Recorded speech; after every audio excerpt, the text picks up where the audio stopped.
What's going on, guys? Yeah, it's been a while, and I know the lighting sucks, but I wanted to get this video out before I went to bed. I've been just kind of sitting back and looking at the conversations about the different steels that are coming out now, and you know, the usual M390 conversations. But I guess really what spurred the thought was Outpost 76 Gerald. He tested two different Koenig Ariuses, one in MagnaCut, one in M390, both around 62 HRC. Yes, we know that we need to talk about geometry and microstructure and other things as well, so you know, no need to make that comment down below. But anyway, the typical conversation that usually comes up when we look at knives that are hard and they perform the way we expect them to perform on paper based on the marketing that we've been presented with, the usual follow-up to that is companies have to produce knives to the lowest common denominator. Billy Bob is going to break his knife off, you know, using it as a screwdriver. And I guess the reason why I don't understand that argument is these companies already have warranties in place that say they don't cover neglect, misuse, or abuse of their product. So why wouldn't that also cover them producing a knife to the level that we expect based on the marketing we've been presented with, and then if you don't use the knife appropriately and you damage it, you being responsible for that? I guess that's the first thing I don't really understand. And the second thing that usually comes up, and I also don't understand, is people talk about, well, guys don't know the difference between, you know, good heat treatment, bad heat treatment, a super steel, a non-super steel, etc., etc., etc.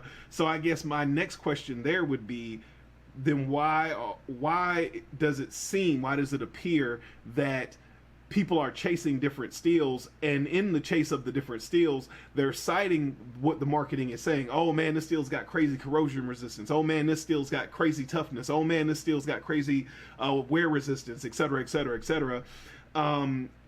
So I don't understand that argument either, and I'd love to hear the other side of that argument, because I see the comments made, but without any explanation, and it's always baffled me. I guess I don't get it. And we know that the companies have to be making the knives because you guys are buying them, because they're in the business of selling items to make money. And if they don't sell the item, they're not going to make it, because that's not good business. So we know that guys are chasing these steels. They're buying these steels. They're seeking out these super steels. So why do you think that it's okay, or why do you think that would be the case, that a company would purposely not give you a steel that's going to live up to the performance that they've been telling you it's going to have? And or why do you guys feel as though guys don't know what a good steel is, or can do or can't do, but yet and still they're still buying these types of knives? I guess I just would like to hear a little bit of that end of the conversation. And it's just very interesting that even years after all of this information has been put out, and I mean, this stuff is not new. I mean, you can go back 10 plus years and you can look at different forum posts where guys were talking at a very high level about steel. But it's just very interesting to me also that these conversations are still a thing when we're no longer fighting the same types of battles we were before. Oh, that's one knife. Oh, you know, you didn't do this. Oh, you didn't do that. There have been multiple years. There have been multiple people. Katra has been involved, which is scientific. You've got different knife makers that are doing different types of experiments. You've got Triple B Handmade and Laren themselves doing their own Katra thing. So I mean, you've got all these things going on, and all of the data points coming back pretty consistent.